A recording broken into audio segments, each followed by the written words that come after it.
معزز حضرات علماء کرام، حاضرین اجلاس، نوجوان دوستوں، بزرگوں، بھائیوں، آج کا یہ اجلاس جیسے سب کے علم میں ہے، سیرت النبی کے عنوان پر قائم کیا گیا ہے، بلایا گیا ہے، منعقد کیا گیا ہے، اور ہم سب اللہ کے نبی محمد امین رسول اللہ صلی اللہ علیہ وسلم کی محبت میں یہاں جمع ہیں، اور ظاہر ہے کہ اللہ کے نبی علیہ الصلوۃ والسلام کی محبت ایمان کی جان ہے۔ جو حدیثیں میں نے پڑھی ہیں، اللہ کے نبی علیہ الصلوۃ والسلام نے فرمایا، تم میں سے کوئی آدمی کامل الایمان نہیں ہو سکتا جب تک کہ اس کے دل میں میری محبت، اس کی اولاد سے، اس کے ماں باپ سے، دنیا جہاں کے سارے انسانوں سے، اور ایک روایت میں کہ خود اپنی اس کی جان سے زیادہ نہ ہو، تبھی اس کو ایمان کی چاشنی، ایمان کی حلاوت، ایمان کی لذت نصیب ہوگی۔ آقا کی محبت یہ ایمان کی جان ہے، ایمان کی روح ہے، اور محبت ہی آدمی کو محبوب کے پیچھے چلاتی ہے، محبوب کے اداؤں کو اور اس کے ساتھ وفاؤں پر آمادہ کرتی ہے۔ محبت ایک ایسی چیز ہے جو انسان کو انسان سے، کسی سے بھی ہو جاتی ہے تو آدمی کو دیوانہ بنا دیتی ہے۔ اس کی ہر چیز سے آدمی کو محبت کا تعلق ہو جاتا ہے۔ ہم سب نے سنا ہے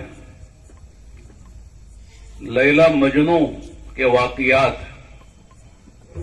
ان دونوں میں حقیقی محبت تھی، وہ کوئی افسانہ نہیں تھا۔ یہ جو واقعات ہیں افسانے اور من گھڑت قصے نہیں ہیں، حقیقی واقعات ہیں کہ جب کسی کو فرضی محبت بھی ہو جاتی ہے، سوری محبت بھی ہو جاتی ہے، اور دنیاوی اعتبار سے، دنیا کے حسن و جمال کے اعتبار سے محبت ہو جاتی ہے، تو آدمی اس پر کیسا فریفتہ ہوتا ہے، دیوانہ ہوتا ہے، ہر وقت اسی کی فکر میں اور اسی کی محبت میں ڈوبا ہوا ہوتا ہے۔ مجنوں کہتا ہے، امر علی الدیار دیار لیلا اقبل ذا الجدار وذا الجدار وما حب الدیار شغفنا قلبی ولكن حب من سکن الدیار، کہ میں لیلا کے در و دیوار سے، اس کے محلوں سے، گلی کوچوں سے گزرتا ہوں تو لیلا کی محبت کی وجہ سے کبھی اس دیوار کو چمٹ جاتا ہوں، کبھی اس دیوار کا بوسہ لیتا ہوں۔ لوگ کہتے ہیں کہ پاگل ہے، در و دیوار میں کیا رکھا ہے، دیواروں سے چمٹ رہا ہے، دیواروں کا بوسہ لے رہا ہے۔ تو وہ کہتا ہے کہ تم کو پتہ نہیں ہے یہ در و دیوار کس کے ہیں، میرے محبوبہ کے ہیں، لیلا کے ہیں۔ کبھی ریت میں بیٹھ کر وہ لکھتا ہے لیلا لیلا لیلا، لوگ کہتے ہیں پاگل ہے۔ کہتا ہے تم کو پتہ نہیں کہ لیلا کا نام انگلی سے ریت میں لکھنے میں کیا لطف آتا ہے، کیا مزہ آتا ہے۔ جب کسی سے محبت ہوتی ہے تو اس کے گلی کے کتوں سے محبت ہوتی ہے، اس کی ہر ادا سے محبت ہوتی ہے، تو کیوں نہ ہو اللہ کے نبی علیہ الصلوۃ والسلام اللہ کے محبوب ہیں۔ محبت کے جتنے اسباب ہو سکتے ہیں وہ سارے اسباب کو اللہ تعالیٰ نے نبی میں جمع کر دیے تھے۔ ایک محبت کا سبب ہوتا ہے حسن و جمال. کوئی بچہ چھوٹا سا پیارا آپ کی نگاہ اس پر پڑتی ہے، حالانکہ وہ بچہ نہ آپ کا ہے نہ آپ کے رشتے داروں کا ہے، کسی اجنبی کا بچہ ہے، لیکن اس کے حسن و جمال سے آپ کو غیر شعوری طور پر جی چاہتا اس سے پیار کریں، اس سے محبت کریں. کسی باغ و چمن میں آپ چلے جاتے ہیں تو آپ کو اس سے محبت ہو، اس کے تذکرے آپ کرتے ہیں. ہندوستان میں بڑی بڑی کچھ عمارتیں ایسی ہیں جو عجائبات میں سے ہیں. تاج محل چلے جاتے ہیں، چنانچہ اسے دیکھ کر آپ کے دل میں اس کی ایک محبت آ جاتی ہے. حسن و جمال ایک ایسی چیز ہے جسے دیکھ کر آدمی کو خود بخود محبت اور پیار خود سے ہو جاتا ہے. ہزاروں مثالیں ہیں دینے کے لیے، وقت نہیں ہے. اگر حسن و جمال کے اعتبار سے آپ دیکھیں کہ دنیا میں کوئی ذات حسن و جمال میں اللہ کے نبی کا مقابلہ نہیں کر سکتی. آپ کو جو اللہ تعالیٰ نے حسن و جمال عطا فرمایا تھا، لوگ کہتے ہیں حسن یوسف کا تذکرہ لوگ کرتے ہیں. اللہ تعالیٰ نے ایسا حسن دیا کسی کو نہیں دیا. لیکن ام المؤمنین حضرت عائشہ رضی اللہ تعالیٰ عنہا فرماتی ہے کہ زلیخا کی سہیلیوں نے حسن یوسف کو دیکھا تو اپنی انگلیاں کاٹ لی تھی. اگر زلیخا کی سہیلیاں میرے آقا کے حسن کو دیکھ لیتے تو سینے چاک کر لیتی. اللہ کے نبی علیہ السلام کو اللہ نے وہ حسن دیا تھا. ایک صحابی کہتے ہیں کہ 14ویں رات کا چاند اپنی چاندنی پھیلا رہا تھا. آقا مسجد نبی کے صحن میں بیٹھے تھے. کبھی میں چاند کو دیکھتا، کبھی آقا کے چہرے انور کو دیکھتا.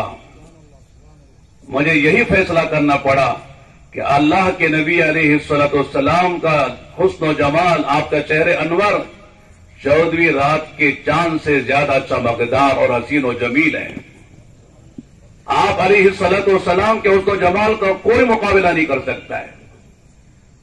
آپ کے بدن مبارک سے نکلنے والا پسینہ مشک و عنبر اس کے سامنے شرمائیں.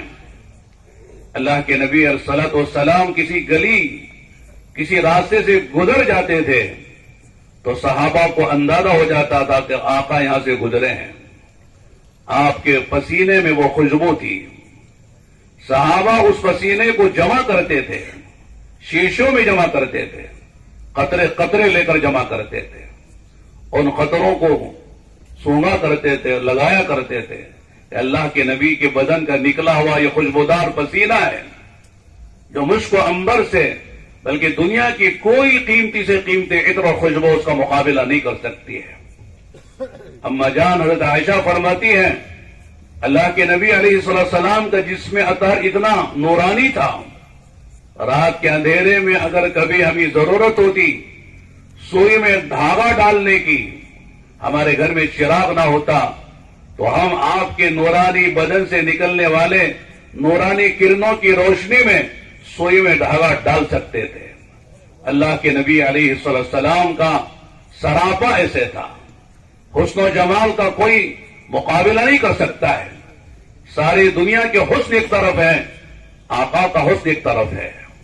لہذا اگر کوئی حسن و جمال کے اعتبار سے پیار کرے، محبت کرے تو اللہ کے نبی علیہ السلام سے بڑھ کر کوئی بھی حسن و جمال رکھنے والا نہیں ہے.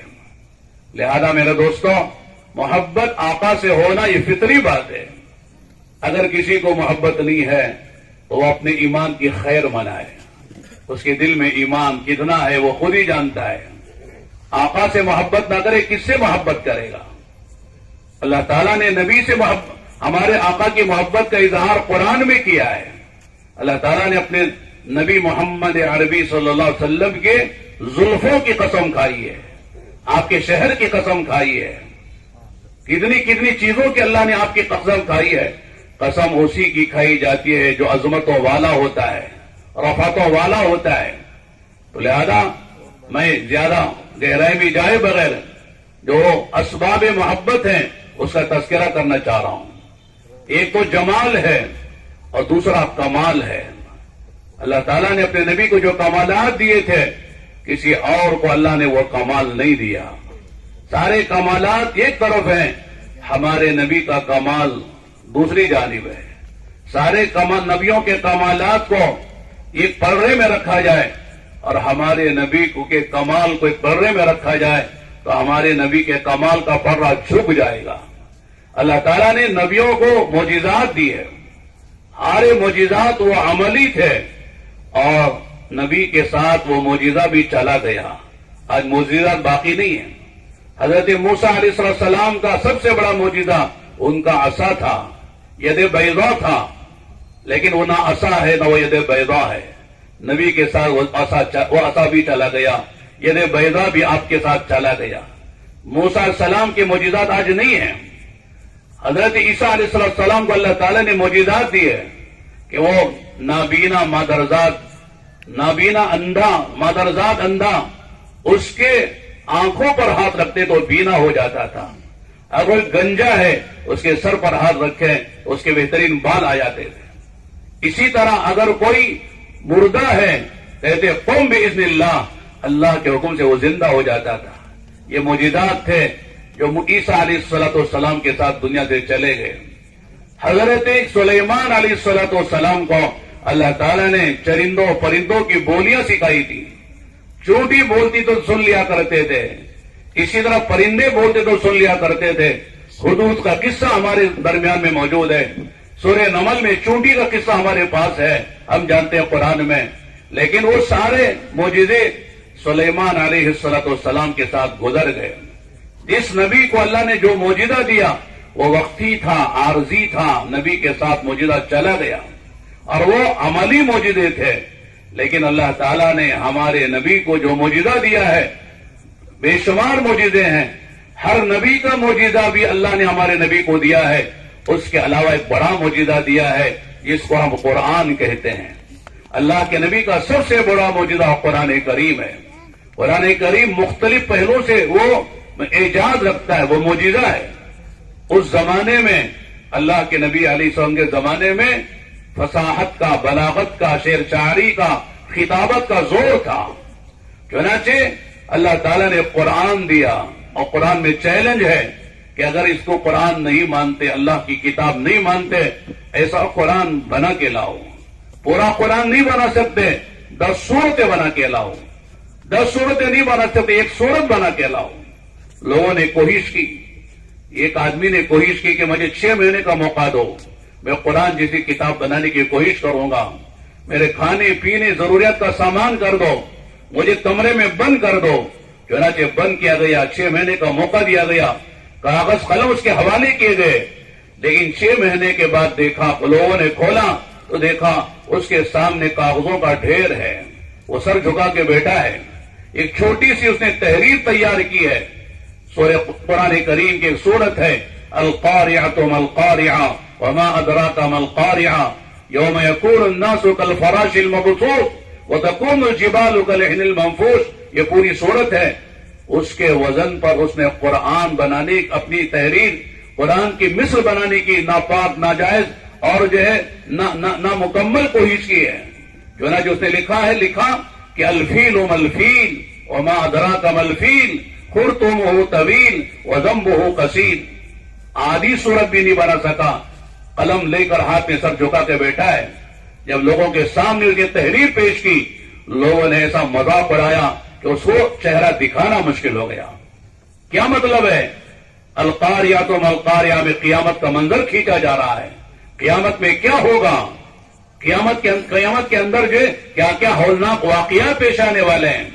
لیکن یہ کہہ رہا ہے اس کے مقابلے میں الفیل ملفیل وما ادراک ما الفیل. ارے یہ ہاتھی رے ہاتھی، جانتے ہاتھی کیا ہوتا ہے؟ ہاتھی کی سونڈ لمبی ہوتی ہے، ہاتھی کی دم چھوٹی ہوتی ہے. لوگوں نے کہا، مذاق اڑایا، یہ قرآن کیا کہہ رہا، تو کیا کہہ رہا ہے؟ اس زمانے سے لے کر آج تک اور قیامت تک چیلنج ہے، کوئی قرآن کا مقابلہ کر کے دکھائے، ایک سورت بن کے دکھائے. قرآن کریم کی سب سے چھوٹی سورت ہے سورہ کوثر، صرف 3 آیتیں ہیں. سب معلقہ بیت اللہ پہ اشعار لگائے گئے. زمانے جاہلیت کے لوگوں نے اپنے اپنے اشعار یہ لکھ کر لگائے، کوئی اس کا مقابلہ کرے۔ اللہ کے نبی صلی اللہ علیہ وسلم نے صحابی سے کہا سورہ کوثر لکھ کے لگا دو، انا اعطیناک الکوثر فصل لربک وانحر ان شانئک هو الابتر۔ جب یہ لگائی گئی تو سب نے نگاہ نیچے کر لی کہ اس سورت کا مقابلہ ہمارے اشعار نہیں کر سکتے ہیں، چھوٹی سی سورت ہے۔ تو میں اس کرنا چاہ رہا ہوں، اللہ تعالیٰ نے اپنے نبی کو جو معجزات دیے ہیں ان میں سب سے بڑا معجزہ قرآن کریم ہے، اللہ کا پاک کلام ہے، جو اس وقت سے لے کر آج تک بھی ہے اور قیامت تک رہے گا اور ہمیشہ کے لیے رہے گا۔ اللہ تعالیٰ نے ہمارے نبی کی برکت سے نبی کو یہ معجزہ دیا۔ یہ کلام ہدایت بھی ہے، یہ کلام دعوت بھی ہے، یہ کلام رشد و ہدایت بھی ہے، اس میں سارے علوم کو اللہ نے جمع کر دیا ہے۔ ایسا معجزہ اللہ نے کسی کو نہیں دیا۔ یہ اللہ کے نبی کا علمی کمال ہے۔ آپ علماء نے لکھا ہے جہاں سارے انسانوں کے علوم کی انتہا ہوتی ہے وہاں سے ایک نبی کے علم کی ابتدا ہوتی ہے، اور جہاں سارے نبیوں کے علم کی انتہا ہے وہاں سے ہمارے نبی کے علم کی ابتدا ہوتی ہے۔ آپ نے فرمایا اوتیت علم الاولین والآخرین، اللہ تعالیٰ نے مجھے اولین و آخرین کا علم عطا فرمایا ہے۔ آپ کو جو علم ملا کسی اور کو نہیں ملا۔ اللہ تعالیٰ نے جو علوم آپ پر کھولے ہیں، وہ علوم جو اللہ نے آپ کو دیے ہیں، جو انباء الغیب اللہ نے آپ کو سکھائے بتائے ہیں، کسی اور نبی کو نہیں بتائے اور نہیں سکھائے گئے۔ تو علم کے اعتبار سے اللہ کے نبی سے بڑا کمال کسی کو نہیں دیا گیا ہے۔ اللہ کے نبی علیہ السلام جسمانی کمال بھی رکھتے تھے، روحانی کمال بھی رکھتے تھے، عملی کمال بھی رکھتے تھے، علمی کمال بھی رکھتے تھے، سارے کمالات کے آپ جامع تھے۔ لہذا آپ دیکھو کوئی اچھا شاعر ہو، اچھا شعر کہے، آپ کو محبت ہو جاتی ہے۔ کوئی اچھا خطیب ہو، اچھا خطبہ دے، اچھا بیان کرے، تقریر کرے، اس سے محبت ہو جاتی ہے۔ کوئی اچھا مصنف و مؤلف ہے، اس سے آپ کو محبت ہو جاتی ہے۔ یہ ساری خوبیاں جو علمی ہے، عملی ہے، ظاہری ہے، باطنی ہے، جسمانی ہے، یہ ساری چیزیں اللہ تعالیٰ نے اپنے نبی کے اندر جمع کر دی تھی۔ جیسے ہمارے مولانا نے اشعار پڑھے تھے حسان بن ثابت رضی اللہ تعالیٰ عنہ کے، واجمل منك لم تر قط عيني واحسن منك لم تلد النساء خلقت مبرئا من كل عيب كأنك خلقت كما تشاء۔ کیا خوب بات کی ہے، کہتے ہیں کہ کسی آنکھ نے آپ سے حسین و جمیل کسی کو دیکھا نہیں ہے۔ واجمل منك لم تر قط عيني، میری آنکھ نے آپ سے حسین و جمیل خوبصورت کسی کو دیکھا نہیں ہے۔ واحسن منك لم تلد النساء، کوئی بھی ماں نے، کسی ماں نے آپ سے حسین و جمیل بچہ جانا نہیں ہے، کوئی بچہ آپ سے حسین و جمیل جانا نہیں گیا ہے۔ خلقت مبرئا من كل عیب، ہر عیب سے پاک و صاف ہو کر آپ پیدا ہوئے ہیں۔ کأنک خلقت کما تشاء، گویا کہ آپ نے جیسا چاہا اس طرح آپ پیدا ہو گئے ہیں، اپنی چاہت پر آپ پیدا ہوئے ہیں۔ کون آدمی چاہتا میں کالا ہو جاؤں، کون آدمی چاہتا میں نکٹا چپٹا ہو جاؤں، میں لولا لنگڑا ہو جاؤں، میں جو ہے کوئی معذور ہو جاؤں۔ ہر انسان یہی چاہتا کہ میں حسین و جمیل پیدا ہوں۔ تو گویا کہ جیسے آپ نے چاہا ویسے اللہ تعالیٰ نے آپ کی خلقت فرما دی ہے۔ تو اور میرے دوستوں، کمال کے اعتبار سے اگر ہم آپ کے کمالات کو لیں تو پوری رات آپ کے کمالات کو بیان کر سکتے ہیں۔ اللہ تعالیٰ نے ہمارے نبی کو وہاں بلایا جہاں کسی نبی کی ہمت نہیں جانے کی، تمام انبیاء کا آپ کو سردار بنایا۔ آپ صرف ہم انسانوں کے نبی نہیں ہیں، آپ جنات کے بھی نبی ہیں، فرشتوں کے بھی نبی ہیں۔ آپ جو ہے آپ علیہ الصلوۃ والسلام شرق و غرب کے نبی ہیں، شمال جنوب کے نبی ہیں، آپ اب بھی نبی ہیں اور قیامت تک کے لیے نبی ہیں۔ آپ اپنے قبر اطہر میں باحیات ہیں، آپ ہر جگہ نبی ہیں، ہر وقت نبی ہیں، سب کے نبی ہیں، بلکہ انبیاء کے نبی ہیں، بلکہ امام الانبیاء ہیں۔ بلکہ سب سے بڑی بات یہ ہے کہ آپ خاتم الانبیاء والمرسلین ہیں۔ آپ کے بعد کوئی نبی نہیں آئے گا۔ آپ کے بعد یہ جو نبوت کا دعویٰ کرے، جو رسالت کا دعویٰ کرے، وہ کذاب ہے، جھوٹا ہے، مکار ہے، جہنمی ہے، زندیق ہے۔ آپ نے فرما دیا، بلکہ قرآن کہتا ہے ما کان محمد ابا احد من رجالکم ولکن رسول اللہ وخاتم النبیین وکان اللہ بکل شیء علیما۔ فرمایا کہ محمد صلی اللہ علیہ وسلم کسی مرد کے باپ نہیں ہیں۔ رجال کہتے ہیں بالغ کو، چھوٹے بچے آپ کے تھے۔ آپ کی 4 لڑکیاں تھیں، حضرت زینب ہے، رقیہ ہے، ام کلثوم، حضرت فاطمہ ہیں۔ یہ 4 لڑکیاں آپ کی ہیں۔ اور شہروں بڑی ہوئی ہیں اور شہروں کا نکاح ہوا ہے، اور آپ کے حیات میں حضرت فاطمہ موجود تھی، اور آپ کے وفات کے 6 ماہ بعد ان کا بھی انتقال ہو گیا ہے۔ چنانچہ 4 لڑکیاں اور 3 لڑکے، اس میں اختلاف بھی ہے، اس میں قاسم ہیں، ابراہیم ہیں اور عبداللہ ہیں۔ عبداللہ کے لقب طیب و طاہر ہیں، بعض نے کہا کہ طیب و طاہر الگ ہیں، اور اکثر نے کہا کہ عبداللہ ہی کے لقب تھے طیب و طاہر۔ 3 لڑکے ہیں، لیکن تینوں کے تینوں بلوغ سے پہلے نہیں بلکہ بہت پہلے ایام رضاعت کے بعد 2-2.5 سال کے اندر سب کا انتقال ہو گیا۔ کوئی بھی لڑکا آپ کا بلوغ کو نہیں پہنچا، اس لیے مرد کہتے ہیں بالغ مرد کو۔ چنانچہ فرمایا ما کان محمد ابا احد من رجالکم، کہ آپ کسی بالغ مرد کے باپ نہیں ہیں، بچپن میں آپ کے لڑکے انتقال کر گئے۔ اور آگے فرمایا آپ خاتم الانبیاء والمرسلین ہیں۔ آپ نے فرمایا لا نبی بعدی ولا امت بعدکم، میرے بعد کوئی نبی نہیں ہے اور جو تمہارے بعد کوئی امت نہیں ہے، میں آخری نبی ہوں، تم آخری امت ہو۔ چنانچہ آپ کے کمالات میں یہ ہے کہ آپ کو سب سے افضل کتاب دی گئی۔ آپ کے کمالات میں سے یہ ہے کہ آپ کو سب سے افضل دین اسلام دیا گیا۔ آپ کے کمالات میں سے یہ ہے کہ آپ کو سب سے افضل امت دی گئی۔ آپ کے کمالات میں سے یہ ہے کہ آپ کو بہترین عبادات دی گئی۔ آپ کے کمالات میں یہ ہے کہ آپ کو خاتم الانبیاء بنایا گیا، آپ کو شفیع المسلمین بنایا گیا، آپ کو رحمت للعالمین بنایا گیا۔ بے شمار آپ کے کمالات ہیں۔ معراج میں آپ وہاں پہنچے ہیں، بعض روایت میں آتا ہے جبرائیل امین نے بھی کہا کہ میں یہاں سے چند قدم نہیں، چند جو ہے 1 بار کے برابر آگے جاؤں گا تو شاید مجھے رہنا مشکل ہوگا۔ آپ ہے، آپ کا خدا ہے۔ فَأَوْحَىٰ إِلَىٰ عَبْدِهِ مَا أَوْحَىٰ، جائیے آپ کا خدا، آپ بات کیجیے۔ اللہ کے نبی جنت کو، آپ نے جنت کو اپنی آنکھوں سے دیکھا، جہنم کو اپنی آنکھوں سے دیکھا، آسمان و زمینوں کو اپنی آنکھوں سے دیکھا، اور پھر آپ نے سارے انبیاء کی امامت کی۔ ہم کو جو نماز ملی ہے وہ نبیوں والی نماز نہیں ہے بلکہ امام الانبیاء کی امامت والی نماز ملی ہوئی ہے۔ اللہ تعالیٰ نے معراج میں اپنے ہمارے نبی کو وہ تحفہ دیا ہے۔ میرے دوستوں، کسی نبی کو وہ تحفہ نہیں ملا ہے۔ 5 نمازیں لے کر اللہ کے نبی سلام تشریف لائے۔ تو اور کمالات کے اعتبار سے اگر ہم کسی سے محبت کر سکتے ہیں اور کرنا چاہیے، اور کوئی محبت کا مستحق ہے تو اللہ کے نبی علیہ الصلوۃ والسلام سے بڑھ کر کوئی کمال کے اعتبار سے محبت کا مستحق نہیں ہے۔ آگے ہم کہتے ہیں کمال کے بعد نوال کا نمبر آتا ہے۔ نوال کہتے ہیں احسان کو۔ اللہ کے بعد سب سے بڑا احسان ہمارے نبی کا ہے۔ اللہ کے بعد سب سے بڑا احسان انسانیت پر اور میرے دوستوں بشریت پر اور سارے عالم کے انسانوں پر وہ اللہ کے نبی علیہ الصلوۃ والسلام کا احسان ہے۔ ماں باپ کا بھی احسان ہے، والدین کا بھی احسان ہے، اساتذہ کا بھی احسان ہے۔ اگر کم بھوکے تھے، کھانا کھلا دیا کس نے وقت پر، میری جان بچا لی، وہ بھی ہمارا محسن ہے۔ ہم پانی میں ڈوب رہے تھے، کسی نے ہم کو پانی سے نکال لیا، بچا لیا، وہ بھی ہمارا محسن ہے۔ ہم راستہ بھٹکتے تھے، کسی نے راستہ بدلا دیا، وہ بھی ہمارا محسن ہے۔ آڑے وقت میں کوئی کام آ جاتا، وہ بھی ہمارا محسن ہے۔ لیکن میرے دوستو، یہ سارے احسانات وقتی ہیں، عارضی ہیں، فانی ہیں، دنیاوی ہیں، ختم ہونے والے ہیں۔ لیکن ہمارے نبی محمد عربی صلی اللہ علیہ وسلم نے جو احسان کیا ہے میرے دوستو، وہ سب سے بڑا احسان یہ ہے کہ آپ نے ہمیں خدا کا تعارف کرایا ہے، خدا سے ملایا ہے۔ ایمان آپ کے واسطے سے ہمیں ملا ہے، قرآن آپ کے واسطے سے ہمیں ملا ہے، اور مرنے کے بعد جنت آپ کی وجہ سے ہمیں ملے گی، اور مرنے کے بعد خدا کا دیدار آپ کی وجہ سے ہم کو ملے گا۔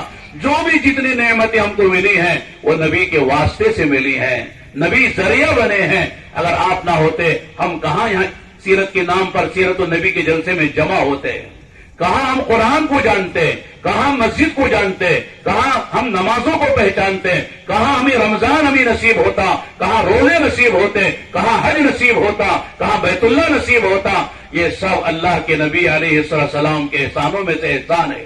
ہماری قیمت میرے دوستو ایمان کی وجہ سے ہے۔ ایمان نہیں ہے آپ دنیا کے بادشاہ بن جائیے، کسی ملک کے وزیر اعظم بن جائیے، کسی صوبے کے آپ وزیر اعلیٰ بن جائیے، اگر آپ کے پاس ایمان نہیں ہے اللہ کے آپ کی کوئی قیمت نہیں ہے۔ ایمان، انسان کی جو قیمت ہے وہ ایمان کی وجہ سے ہے۔ کل قیامت کے میدان میں حدیث میں آتا ہے انسان اور جنات اور فرشتوں کے علاوہ جتنی جاندار مخلوقات ہیں ان سب کو اللہ تعالیٰ مٹی بنا دیں گے۔ دنیا میں جتنے چرندے ہیں، پرندے ہیں، درندے ہیں، سانس لینے والے جانور ہیں، حشرات الارض ہیں، سب کو خدا مٹی بنا کے ختم کر دیں گے، نہ ان کی جنت ہے نہ جہنم ہے۔ تو اس وقت جو بے ایمان دنیا میں دن دناتے رہے، انا ربکم الاعلی کا دعویٰ کرتے رہے، اور دنیا میں پتہ نہیں کیا کیا انہوں نے کیا، لیکن ایمان کے بغیر دنیا سے گئے ہیں، وہ جب دیکھیں گے ساری مخلوقات کو اللہ تعالیٰ نے مٹی بنا دیا ہے، وہ تمنا کریں گے کاش ہم بھی دنیا میں کوئی جانور ہوتے، اللہ ہم کو بھی مٹی بنا دیتا، ہم بھی مٹیوں کے ختم ہو جاتے، جہنم سے بچ جاتے۔ وَيَقُولُ الْكَافِرُ يَا لَيْتَنِي كُنتُ تُرَابًا، بے ایمان کہے گا کاش میں بھی مٹی ہو جاتا، اور مٹی ہونے کے لیے ضروری تھا کہ دنیا میں انسان نہ ہوتا، کوئی جانور، بلی، کتا ہوتا یا کوئی اور جانور ہوتا تو اللہ تعالیٰ مٹی بنا کے ختم کر دیتے۔ تو اور یہ ایمان جو ہمیں ملا ہے وہ نبی کے واسطے سے ملا ہے، جو قرآن ملا ہے وہ نبی کے واسطے سے ملا ہے، اور جو اللہ کا عرفان، اللہ کی پہچان وہ ملی ہے وہ اللہ کے نبی کے واسطے سے ملی ہے۔ اور آخرت میں جنت ملے گی، جنت کی حوریں ملیں گی، جنت کے غلمان ملیں گے، جنت کے نہریں ملیں گی، جنت کے محلات ملیں گے، اور سب سے بڑی بات ہے کہ اللہ کی رضا ملے گی، اللہ کا دیدار ملے گا۔ یہ سب نبی کے احسانات ہیں۔ لہذا میرے دوستو، سب سے بڑا احسان نبی کا ہے۔ اللہ تعالیٰ نے بطور امتنان و احسان کے جتلایا ہے کہ لقد جاءکم رسول من انفسکم عزیز علیہ ما عنتم حریص علیکم بالمؤمنین رؤوف الرحیم۔ ہم نے تمہارے اندر ایک نبی بھیجا ہے جو تمہاری کوئی بھی پریشانی نبی پر شاپ گزرتی ہے، تم پریشان ہوتے نبی پریشان ہو جاتا ہے، تمہارے کفر کی وجہ سے، تمہارے شرک کی وجہ سے، تمہارے نفاق کی وجہ سے، تمہارے رذائل کی وجہ سے، تمہاری روحانی بیماریوں کی وجہ سے، تمہاری جسمانی بیماریوں کی وجہ سے نبی پریشان ہو جاتا ہے۔ نبی رات میں تڑپتے ہیں، پیروں پہ ورم آ جاتا ہے، اللہ کے سامنے سجدے میں روتے روتے زمین گیلی ہو جاتی ہے، یہ تمہاری وجہ سے نبی تڑپتے ہیں۔ اللہ کے نبی کو جو پریشانی ہے وہ تمہاری وجہ سے ہے۔ عزیز علیہ ما عنتم حریص علیکم، تمہارے حریص ہیں کہ تم کو جنت مل جائے، جہنم سے بچ جاؤ، اللہ تعالیٰ کو راضی کر لو، مرنے سے پہلے مرنے کی تیاری کر کے جنت پہ جانے کے استحقاق پیدا کر لو، جہنم سے بچنے کا سامان پیدا کر لو، اللہ کو راضی کر لو۔ یہ نبی کے اندر کی تمنا اور حرص ہے، اور وہ نبی رؤوف و رحیم ہے۔ اللہ نے اپنے نام دیے ہیں نبی کو کہ حریص علیکم بالمؤمنین رؤوف الرحیم، کہ نبی رؤوف بھی اور رحیم بھی ہے۔ تو اور میرے دوستو، اگر کمالات کے اعتبار سے محبت کرو، نبی سے بڑھ کر کوئی مستحق نہیں ہے۔ اسی طرح میرے دوستو، اگر نوال اور احسان کے اعتبار سے اگر کسی سے محبت کرو تو آقا سے بڑا کوئی مستحق نہیں ہے۔ لہذا جمال ہو یا کمال ہو یا نوال ہو، سب اعتبار سے اگر محبت کا کوئی مستحق ہے تو رسول اکرم صلی اللہ علیہ وسلم ہے۔ مسلمان تو محبت کرتا ہی ہے میرے دوستو، انسان محبت کرتے ہی ہیں۔ غیر مسلم بھی کہتا ہے کہ تمہارے نبی کے بڑے اخلاق ہیں، تمہارے نبی کے بڑے احسان ہیں، وہ رحمت للعالمین ہے، انہوں نے جانوروں پر رحم کرنا سکھایا ہے، انہوں نے انسانوں پر رحم کرنا سکھایا ہے، ظالموں پر ظلم کرنا سکھایا ہے، اور تمہارے دشمنوں پر رحم کرنا سکھایا ہے۔ لہذا میرے دوستو، ہر انسان نبی سے محبت کرتا ہے۔ مسلمان کتنا بھی گیا گزرا ہو، بے نمازی ہے، بے دین ہے، چہرے پہ سنت نہیں ہے، اعمال کا خراب ہے، لیکن اگر نبی کے شان میں کوئی گستاخی کرتا ہے تو برداشت نہیں کر سکتا ہے۔ ہر مسلمان کے دل میں اللہ کے نبی کی محبت ایک شعلے کی طرح چنگاری ہے، ذرا ہوا دو تو شعلہ بن جائے۔ بہت پہلے کا واقعہ ہے، آپ نے سنا ہوگا، ہمارے ہندوستان میں ایک شاعر گزرے ہیں اختر شیرانی کے نام سے۔ شاعر جو ہوتے ہیں وہ کبھی کبھی راستے سے ہٹ جاتے ہیں اور ان کی عادتیں خراب ہو جاتی ہیں، چنانچہ ان کی بھی عادت خراب ہو گئی تھی، پینا پلانا اور ایسے لوگوں کی صحبت میں رہنا۔ اس لیے کہتے ہیں اللہ کے نبی علیہ السلام نے فرمایا کہ آدمی اچھی صحبت اختیار کرے، المرء علی دین خلیلی، آدمی اپنے دوست کے دین پر ہوتا ہے۔ جب صحبتیں بگڑ جاتی ہیں آدمی بگڑ جاتا ہے، ماحول بگڑتا ہے تو آدمی بگڑ جاتا ہے، چنانچہ بگاڑ پیدا ہو گیا۔ ایک مرتبہ ایسے لوگوں کی صحبت میں بیٹھے، شراب کا دور چل رہا تھا، جام چل رہا تھا، مختلف شاعروں پر لوگوں پہ تنقیدیں ہو رہی تھی، چنانچہ ان سے پوچھا جا رہا تھا کہ وہ ذوق کیسے ہیں، وہ غالب کیسے ہیں، وہ اقبال کیسے ہیں۔